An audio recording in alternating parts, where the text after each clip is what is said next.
ADVs. That is the buzzword in the motorcycle market for quite a while now. Having said that, there weren't ADVs for everyone in India for a very long time. And that's because adventure motorcycles in our country have always been big, powerful and expensive, which meant only the well-off could afford them. Things, however, changed for the better in 2016 when Royal Enfield launched an affordable and true blue ADV in the shape of the Himalayan. However, being an adventure bike, the road has been full of ups and downs for the Himalayan since its launch. The first version of the bike had many niggles and quality issues, and that got the bike a lot of bad press. Royal Enfield was quick on their feet to address these issues in the subsequent BS4 version of the bike, and it was markedly better. And now, with the BS6 or 2020 version of the Himalayan, it has only gotten better, and we believe it's now the best version of itself since 2016. While the Himalayan has definitely improved, there's no denying that it's not an outright thrill machine.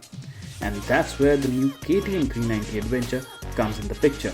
It's an entry-level ADV too, but likes to do things in a different manner.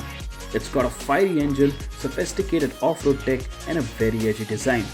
Of course, it's a lot more expensive, but then it brings a lot more to the table as well. Having said that, we think these two aren't direct rivals and shouldn't be compared with each other. So what we are going to do here instead is to see how these two ADVs go about doing their adventure business and what they offer to the buyer. So let's hit the road and the trails.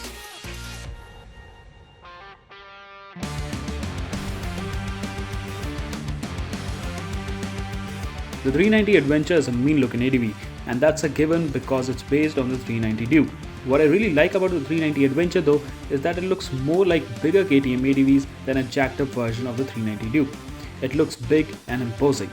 Also, it gets a lot of functional updates over the Duke.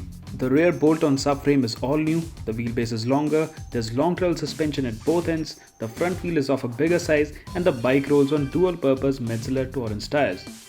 The handlebars are placed higher obviously, and you also get a narrower seat, an adjustable windscreen, a bigger fuel tank, a plastic engine bash plate and more ground clearance. Its features are also similar to the Duke, but there is some more off-road equipment. The bike features a color TFT display with Bluetooth connectivity and turn-by-turn navigation, full LED lights all around, ride-by-wire throttle, a quick shifter, slipper clutch, cornering and off-road ABS, traction control and 2 riding modes. In comparison, the Himalayan looks very crude and off-road focused. There's hardly any bodywork and it doesn't have many frills.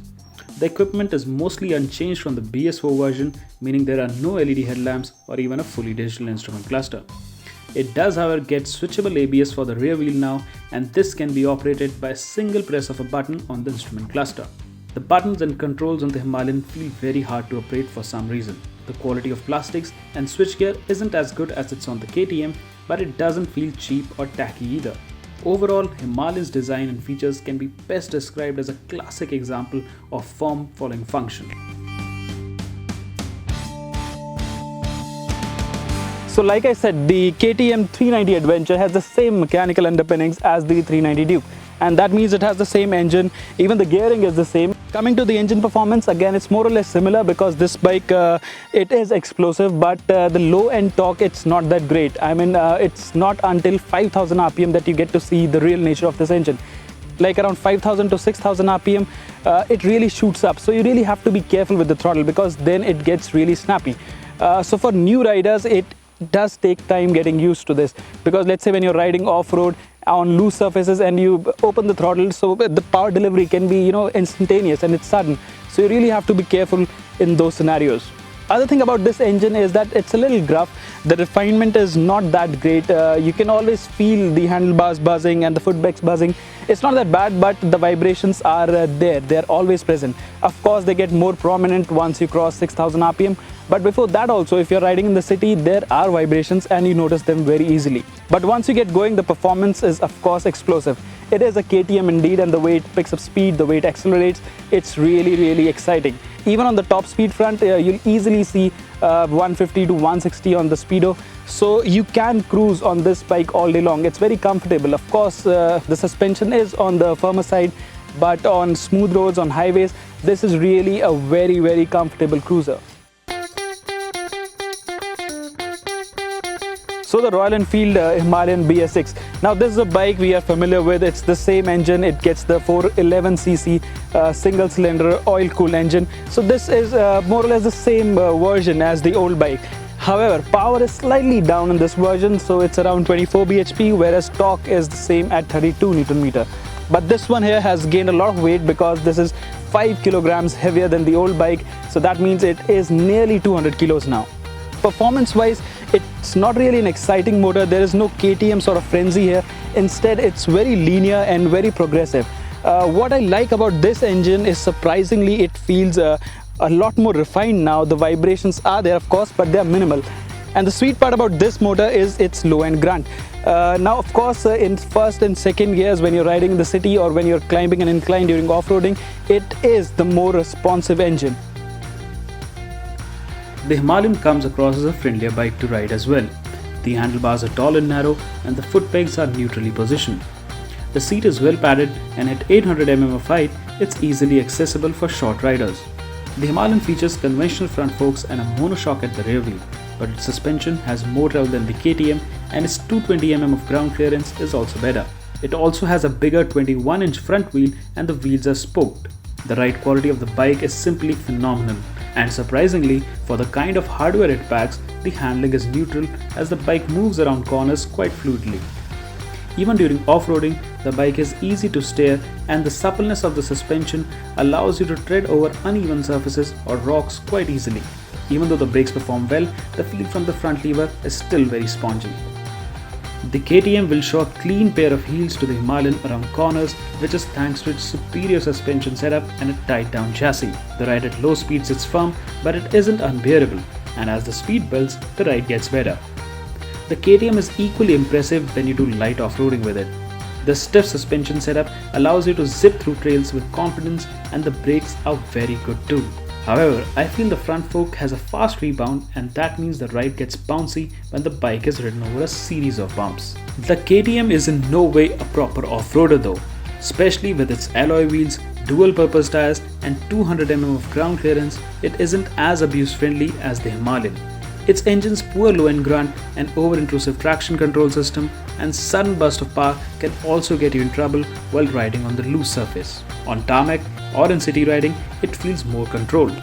The clutch is light, and the KTM is an easy handler to tackle traffic with. However, its seat height of 855 mm isn't for everyone, as short riders will struggle to flat foot during traffic jams or walk it around when it's stationary. Now, it's been a long and tiring day. We've been riding the whole day now. We had fun, of course, and now we have landed on a beautiful location as well. However, coming back to the bikes, let's talk about the Himalayan first. Now, I felt after riding this bike that this bike is perfectly suited for someone who's a newbie, who's new into off-roading or new into the ADV world. So what I really like about the Himalayan is that it's very friendly, it's very comfortable, the engine is also refined, and you can do long distance touring as well. Of course, performance wise, it's not that powerful. Despite the fact that it has a 400cc engine, it doesn't feel that way. It's a very refined and comfortable cruising machine. And on top of that, it's also a jack of all trades. It can do everything. You see, it's affordable, but it doesn't feel compromised as an ADV. So I think for new riders, this is really a great motorcycle to start with. Now, on the other end of the spectrum, you have the KTM 390 Adventure. Now, what this bike is, it really demands more from the rider, as in I felt it isn't for new riders because you need to have some experience on your side as an adventure riding experience to get on this bike and get used to it. It doesn't feel natural immediately. So let's say if you've been riding, and even if you have the Himalayan, the first one that came out in 2016, this can be looked at as an upgrade. But coming to people who just want to buy this bike for the first time, I feel it's not an out-and-out off-roader because, like I said, it's not that friendly. So you really need to be awake to ride this motorcycle, and you really need to be very precise with your throttle inputs. But as an overall package, I think if you tour a lot and that is what adventure means to you, I think this is a perfect bike because you can cruise at a relatively higher pace and you can do triple-digit speeds all day, and this bike won't break a sweat. In addition to that, don't forget that this bike also gets more equipment. It has more electronic aids, and overall I think styling wise also it doesn't look like an off-road focused bike, so you can ride it every day even in the city as well. So in that regard, I think the KTM is a wholesome package. Having said that, whichever bike you choose, you can't go wrong with either, because they both have their advantages and disadvantages. Just know what you want from your motorcycle and pick one of these. Of course, the KTM is going to be more expensive, but then both of these bikes are quite affordable in their own way. So just remember, choose your bike as per your adventure, and there is no particular definition for adventure. So whatever you love, just do it and have fun.